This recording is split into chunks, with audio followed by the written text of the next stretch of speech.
Awesome. Yeah, so I was actually just joking that around, I think it's like 2017, 2018. Like there's some songs that I would just see like on Spotify, Apple Music. Uber Driver is one of the first songs I'd heard, and I just joked that like I was a huge fan of like what Faren was doing, what Lainey Wilson was doing, Dallas Wilson, Mitchell Tenpenny. That just was like definitely connected with what y'all were writing about, and that was before like I feel country exploded streaming wise. So it's really cool to have Faren Rachels on with us, and if you don't know her, she has a ton of music coming out, but she also has a lot of writing credits around Nashville for some of your favorite artists, including who I just mentioned, Lainey Wilson. So super glad to have you on, Fair. And how are you doing? I'm doing great. I'm super glad to be on. Thank y'all for having me. Absolutely. And yeah, so like I've always said, here at Country Central, we keep things super casual, but we love like digging into like the behind the scenes, the writing. Like that's really what we're passionate about around here. And honestly, Farron, I really just want to give you a platform to kind of tell your story for our audience. I mean, I know they know the songs you've been a part of, but I really want them to kind of understand where you're from, how you got to Nashville, and what you've been working on lately. So, yeah, if you don't mind, just you can go in as in depth as possible, or just high level if you want to. But just where are you from, and how did you get to Nashville? I'm originally from a little town in Georgia called Sparta. Everybody's always like, "Oh, I know where that is," but they don't. It's there's a Sparta in every state, I've realized. So people think they know Sparta, Georgia, but there's no reason they would. um, yeah. So I grew up in Georgia, and then I went to the University of Georgia. So I lived in Athens for a few years. Well, 4 years, and I like played a bunch of like cover band shit there. And I don't know, like when I was in school, I wasn't really thinking about moving to Nashville yet. I don't know, I didn't think about music being something I could really do as a career. It was just like, for me, it was just really fun. Is that in Um, your family at all? Like in your upbringing? not Not really. I mean, my neither of my parents are musical. I have found out recently that some of my dad's side, well, my mom's mom apparently played the piano, and there was like a really great fiddle player in my dad's side of the family, but they're like all older, and I never got to know them or anything. So I was the black sheep in my family. My brother was like a really great athlete, and I was not. But so yeah, I don't know. I always felt like the outcast a little bit in my immediate family because I was always obsessed with music and nobody else really cared about What were you country. listening to early on? Like, what was it Oh always like Lord. country or like who if it was country, who were kind of those formative artists? I mean, all the women in the '90s were like my. That's what I grew up on. Trisha Yearwood. She's from like an hour from where I'm from, so I was obsessed with her.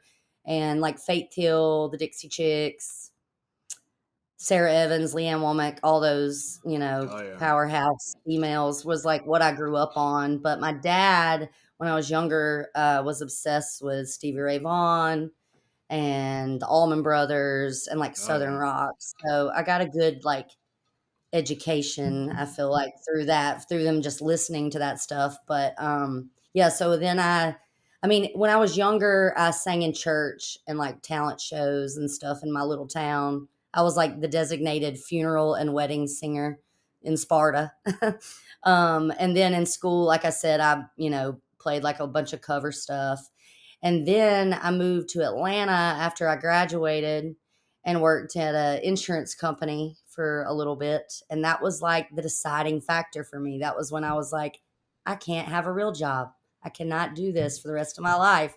So, yeah, that's why I moved to Nashville a little later than most people do.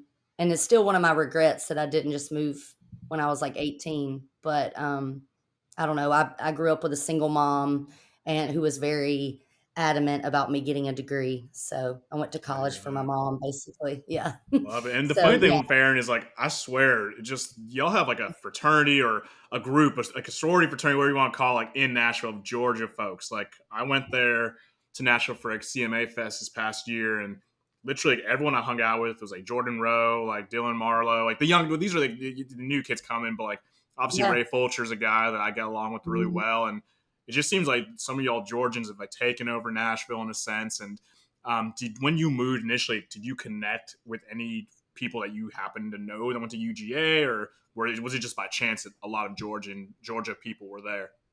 Well, I think it's like it's funny because when people ask like where I'm from and I say Georgia, it's like, oh, another one because there are so many of us here. But it's because we're so close and country music is so in Georgia. I mean, we have Alan Jackson, Zach Brown, Luke Bryan. I mean, like the list, Trisha Yearwood, the list goes on and on. So I think in Georgia, like growing up, if you do love country music, it's so I don't know. It's just like, oh, I can do this, because you've heard of other people that are from little towns like you're from, and I'm 6 hours from where I grew up, so I don't know. I think that's the reason there's so many of us here. But I didn't know Ray or Jordan, I didn't know any of those guys until I moved to town. Actually, the week that Ray moved to town, we met and started writing and stuff. Okay. So yeah, so all the like Georgia crew, Cole Taylor, Travis Denning, Yeah. John Langston, all those guys I didn't really know until I moved to town. But it is like a weird fraternity because it's like, oh, you're from so and so, I'm from so. We all Yep. know, how and where we grew up, and so we just like bond over that, I guess. But So yeah, like you got into town, and obviously for I know a lot of our audience is learning more about it, but like you get to town, did you know, hey, like to make a living here doing music, like I know there's something called a publishing. Like, was that something you were knowledgeable about coming to Nashville? not really. I was so stupid, not stupid. I was so ignorant to the music business when I moved to town. I literally just knew that Nashville was where you were supposed to go to do country music, so that's why I came here. But I didn't know anything about publishing deals. I had never considered a career as a songwriter. The songs I was writing at the time were terrible. I know that for a fact. And I just remember Cole Swindell was one of the people that called me and left me a really sweet voicemail like the week I moved to town because I had known him from back in college days, like from those cover gigs and like, just mutual friends because he went to Georgia Yeah. Southern. And he left me the sweetest voicemail with a lot of advice about town and stuff. But even at the time, it didn't make any sense to me. So I don't know. I just started writing with a lot of those Georgia boys and honestly, like, learned how to write songs by just sitting in the room with some of those guys. Um, I still think that, I don't know, that was such a God thing. When I first got here, I got plugged in really fast with some really great writers because I had no idea what I was doing. So I was just sitting in the room and taking notes and trying to learn. Farron, I And want to ask go you. ahead, Jack. We've talked quite a bit about like kind of how Nashville and Texas have kind of like started to play together a little bit more than perhaps they did in like the 2010s. And one interesting cut that I saw you wrote was "Once in a Blue Moon" for Triston Marez and Jenna Paulette. So I did Mhm. want to ask you a little bit like how did that one come about and how did it get into the hands of this like card carrying, cowboy hat wearing like Texas dude? That's a great question because I still don't. That's the funny thing is I'm not sure. I don't know. I wrote that song several years ago. I wrote it with Trey Landon and Nate Kenyon. Um, and when you have like a publishing deal, when you go in every week, like who's cutting, and who you're trying to aim for, and like we get, information about artists, like what kind of songs they're looking for. And to be completely honest, I don't even remember who we were going for that day, but that one just kind of fell out and it was like a really great day. And I felt like this song's great, and we demoed it and then it sat around for a couple years, well, several years. And I kind of gave up on it and then I got on Instagram recently, not long ago, and saw that they had cut it. So I don't know. I don't know if it Incredible. obviously wasn't my publisher that pitched Wow. it. Yeah, it must have been That's Trey's Nashville, or baby. You never know. yeah, You never know where like the yeah, song's life can go. And I mean, I think that's the cool thing too about your career, Farron. I mean, yes, you always write. You've like I said, like Jack just mentioned, you have cuts for so many different kinds of artists. But when you were writing for yourself, when did it? I guess you get your publishing deal, great. But when were you like, I want to have my singer career too, my artist career? When did that time come? And you're all right. I'm gonna start writing for me, and I'm gonna hit the road. I'm just gonna start building a name for myself. Like, when did that kind of momentum start up? Well, I mean, I moved to town wanting to be an artist. And to be completely honest, like I said, I didn't even know that you could have a career as a songwriter at the time. I didn't really I knew like my favorite writers in town, but I don't know, I hadn't really dove into the writing thing. When I moved here, I was full fledged like artist, but I really quick realized that, original material and like as an artist, a lot of the songs I was hearing that I would be able to cut, I weren't me, so I wanted to write my own material. So that started like as soon as I got here, I started trying to write songs for me. And again, very lucky. Lainey Wilson was one of the first real friends I made in town, and we've always loved writing together.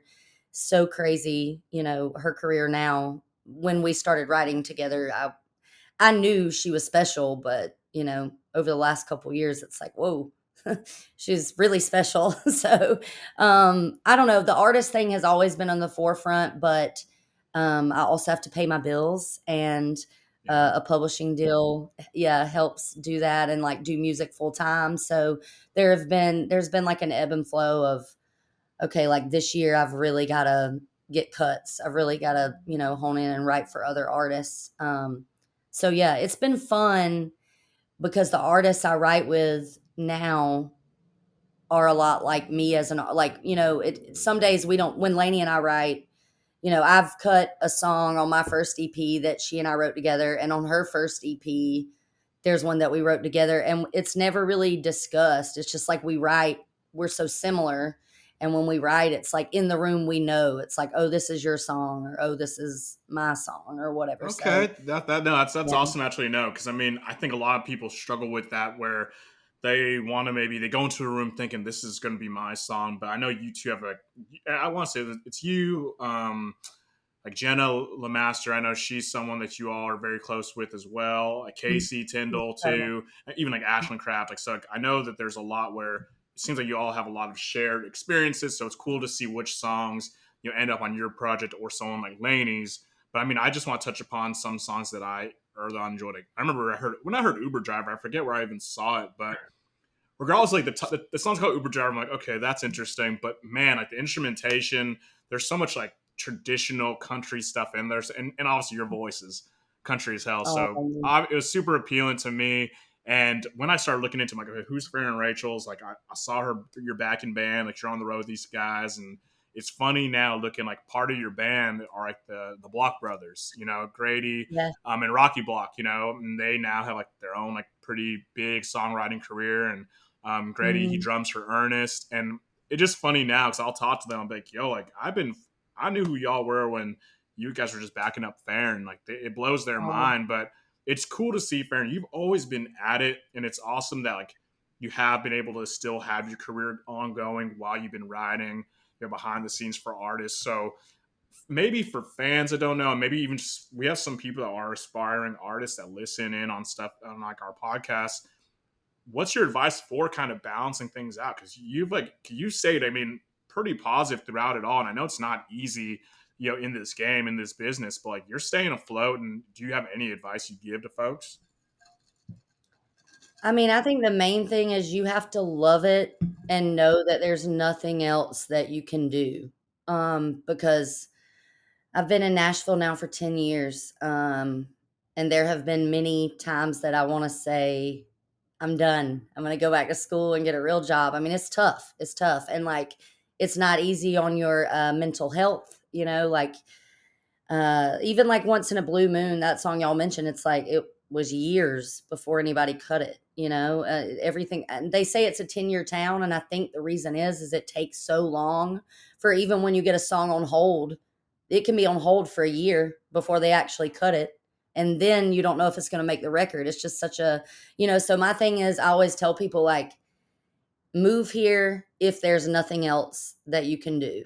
But if there's anything else that you really love and if there's a plan B, it probably won't work, because it's tough and you have to really love it to stick it out. And yeah. So as far as the balance thing goes, for me, the artist thing is a whole different world, the touring and It takes a village, so you really need a team to do the artist stuff. Luckily for me, like I love writing songs too. So even when I was strictly a songwriter, I still, I'm still getting my cup filled. But I don't know. The balance thing is such a weird. I don't even know that I have any advice because of. I mean, really, a couple years ago, when I signed this new publishing deal that I'm in, I was very adamant with them about like I'm a songwriter. I'm just a songwriter because in the past artist stuff was so tough on me mentally, like what songs I could cut. There's so many opinions, Hmm. so many people in your ear about what you can and can't say, especially as a woman in country music these days. Right. So yeah, I was honest, to be honest, I was kind of done with the artist thing when I signed this deal a little over a year ago, but then they loved the stuff that I loved naturally, as an artist. And I don't know, everything's felt really good since we've been making this music. So I'm excited And I to be a really want part to of. get into like, because you, but that's funny. Like, I came to only this new deal. I only wanted to write, and like you've released more music the past like couple months, and I feel like you've released in forever. And I do want to get dig into that, but also just the last couple cuts. You do have two on Lainey's upcoming album that comes out next week. And do you mind just talking a little bit about those? I think I have them up here. Weekend and this one's gonna cost me. So are those songs that are pretty old, or were they pretty much written within a space of this is for Lainey's record? Let's put our head together, get something going. We wrote those during the pandemic. Nicolette Hayford, or Pillbox Patty, and I were living together at the time. And like I said, Lainey and I've been writing songs forever. And I can't remember if she either had just signed her deal or we knew she was about to sign her deal when we wrote those two. But we wrote those two in the same like few month span. And we were definitely aiming for Lainey's record. But yeah, I don't know, the three of us, I was nannying at the time. I was out of a deal. And I think if anybody listening is like waiting tables or bartending or whatever, I just want you to know that we were, I wrote my two Lainey Wilson cuts when I was out of a deal and working a real job. She would come over to our apartment after I'd get done nannying at like 7 o'clock, and we'd have some cocktails and just, make up music. So, yeah, it's weird that they're just now coming out next week because we wrote those in 2020. That's incredible, Farron. I mean, and I think a lot of it, I know your whole life has shaped it, but even I think probably some of these, recent experiences, like some of the new music, I always said I love Uber Driver, but I loved On Paper. That was just the first one. I was like, okay, I need to, I'm going to start digging into someone like Faren Rachels and be like, okay, she's someone I want to know, like when she's touring, all that good stuff. But the newest singles, I'd say like Somebody's Got to Do It really resonated with me, and Hard Headed Heart. So do you mind just digging into, you have a new EP coming out the 11th of November, correct? Yep. Um, 11/11. yeah, right. So I think that's something that everyone's excited about, and just I would love for you just to talk about the process of getting this new music out because I've heard some of it. I'm really excited for you, but it's really personal, So if you don't mind, you feel free to tell us what you want about it, but talk about that process, what went into getting it released. Yeah. Well, like I said, I mean, I signed this new deal, not really planning on, I really wanted cuts. I'm tired of being poor. I'm tired of being a poor musician. So I came in, and honestly, I've had a publishing deal in the past, but it was a small company that was kind of a new company, and I was learning and they were too. I guess I joke and say this is my first real publishing deal. I mean, this company I'm at now is a publisher, and they are getting songs cut and they have a lot of success. So I was very adamant about taking advantage of that when I came into this deal. But obviously when we write, I would sing the demos on some of these songs, and I don't know, they just started asking like, shouldn't we, do you want to release this? And in my soul, I was like, yes, but I know, what all goes into the artist stuff. So I don't know. We went on a retreat at the beginning of this year, in January, to write for it. And just kind of, honestly, we are just kind of like, let's see what happens. Let's just, I had a couple, like Cigarettes in New York City is one of the songs that's on the EP. I wrote that several years ago and I've always wanted to cut it. but wanted to wait till the time was right. And so that was one that we already had. But yeah, Hard Headed Heart was me, Joy Beth Taylor, and Peyton Porter. And it was an idea that I've just had for a long time. And the EP is called Crying with the Windows Down because we joke about like, I want to make music for grown women that have been through some stuff because I have. Um, and I cry a lot about the stuff I've been through. But I want it to be crying with the windows down because I still want it to feel good. I want people to, hear the music. And even if the lyric is kind of dark and real, I still want them to be able to let the windows down and like enjoy the music. So yeah, Love it. Rocky Block, who you mentioned, he's actually my roommate now. I live Okay. with Grady, Oh Grady yeah. and Oh, you Rocky. live with the brothers? Oh Lord, how is that? We were in a house together. Yeah. That's amazing. So the three of us lived together, and Rocky has just always been, Rocky played bass in my band and was band leader. And he's kind of been like my pseudo manager at times. He's just, I don't know, he was one of the first people that musically really got me and was on the road with me too. So was able to see the touring aspect and, what songs go over well with my fans and stuff. So, yeah, so Rocky and Austin Goodlow, who's at my company, and I, over this whole year, have literally, I don't know if I can say this, but just get really high and sit in Austin's room and play around. Austin plays around on guitar, Rocky plays bass, and we recorded most of the music in this office that I'm in up in Austin's room. That's So amazing. it's just been fun. I've had so much fun making this music, and yeah, there's Which been no like. song? Which song, I guess, out of this collection are you most excited for folks to hear?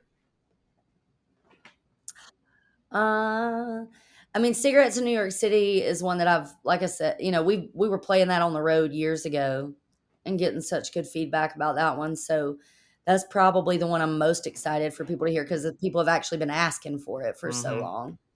Awesome. But Crying with the Windows Down, the title track is probably my favorite. Yeah. You said it. I mean, the lyrics, like you said, they are personal. They are like they do, point out dark moments, but it's a pretty upbeat song. You know what I mean? It has like Yeah. some rhythm to it and some memorable lines, some call outs to some good country greats too. So I'm really excited for people to hear this project. I think it's cool. It definitely represents you as an artist. And one thing I've been seeing more just like, since we've kicked off Country Central and I love to connect with writers as well as artists and the fans. Is that fans do care about who's behind the scenes and like what goes into making a song. I think for the longest time there is just this like a wall up where they just don't. If you don't know what you don't know, so it's really cool for them to now understand like, hey, this is everything Farron's been a part of. Here are her own personal songs, but when they see a song that they love that maybe is like a Lainey cut or like another like a bigger artist cut and like they're like, okay, I love that. Oh, I want to hear Farron's version. I've heard so many fans be like, what's the original demo sound like? And like sometimes they'll be like, that's better than the huge hit single, you know what I mean? And I just I love that know. you're getting a time or an opportunity to put your music out and for people to be like, boom, right around that time, Lainey's gonna be putting out music and they'll be able to hear stuff that you were intimately a part of too. So it's a really cool time for fans, but also for you. I think it's the best time to be putting out music because there's so many ways fans can take it in. Yeah. Yeah. I'm so excited. I'm feel really lucky lately. I don't know. It's weird. This town can beat you up. I'm So telling you. I don't know. I'm just trying to enjoy the good moments right now. I'm like, oh, everything's great. I don't know how long that'll last, but we'll see. And obviously, this is like a project you're putting out, but I mean, you have dropped a ton of like single drops, and that's something that Jack and I were always curious about. We talk about a lot.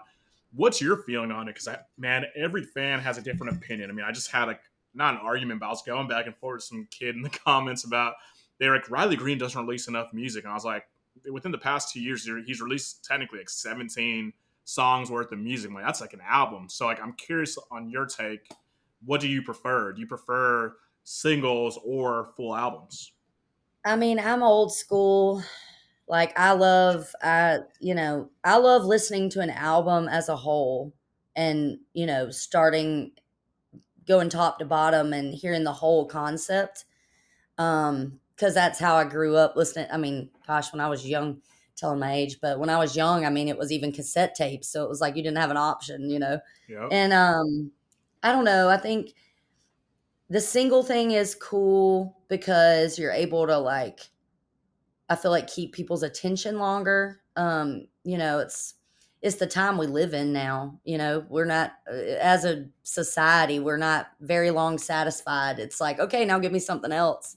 So I get Sure. it. But yeah, I really want to. I mean, this EP is 7 songs, so technically, I guess it's not an album.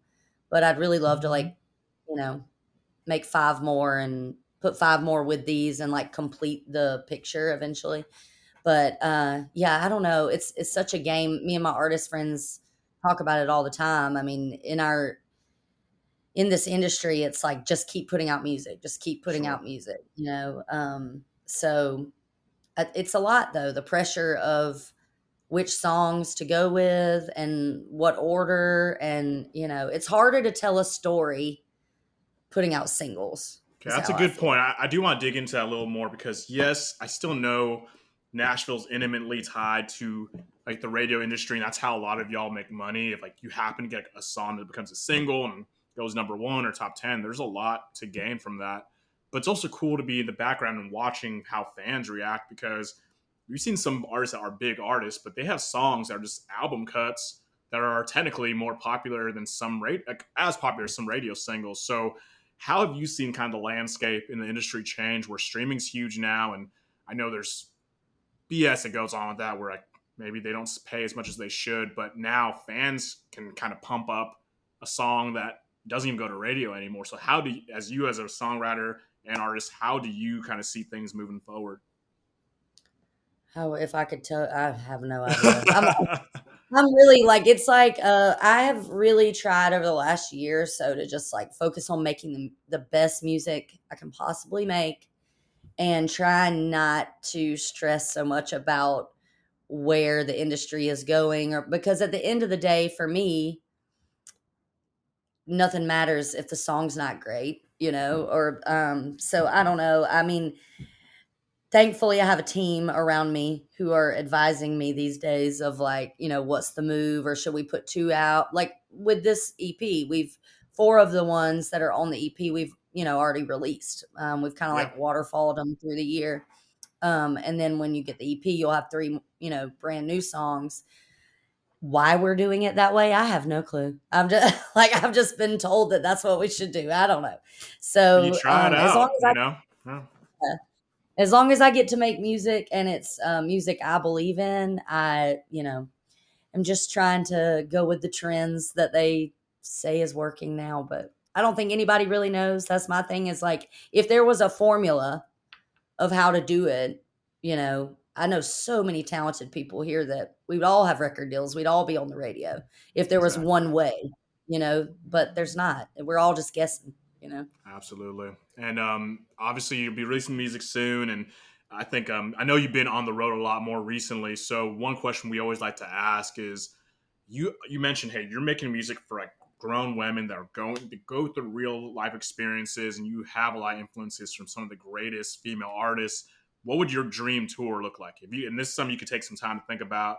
Like who would you like to open for you? And I don't know. Like, I'm sure it's something you thought about in the past, but what would that dream tour look like for you?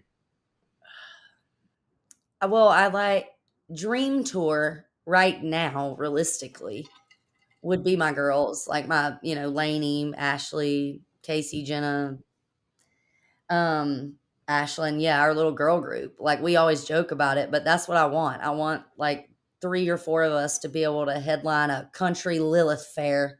Come on, And like, that's awesome. I love you bring that up. Hell yeah. yeah, you know, the whole women in country music thing is such a hot topic over the last several years. And I mean, I definitely see it, but I look around at my friends and they're all kicking ass and so great. And so, yeah, I would love for a bunch of us girls to go out and sell out an arena. Y'all could do no. That's the thing though. Y'all could do it. I think it's like you said. Like there's an industry, and we just know what we know. But like, why not? I mean, we'll see. Lainey will have an album come out.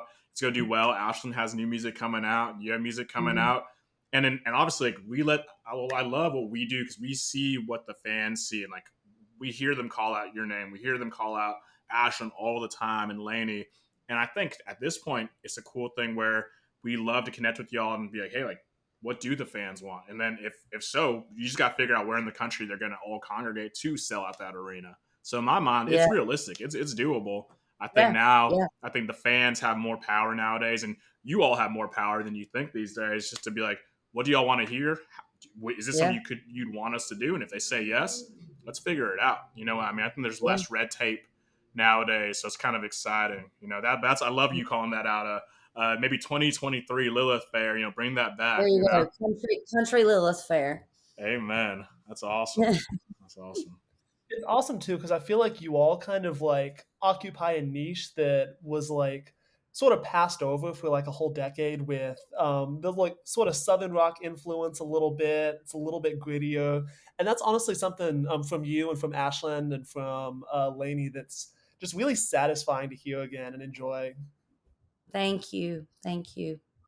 Yeah, I mean, Ashland, well, Lainey's record that's coming out is one of my favorite projects I've heard since I moved to town, and Ashland's record, same. I mean, it's so great when your friends are so great.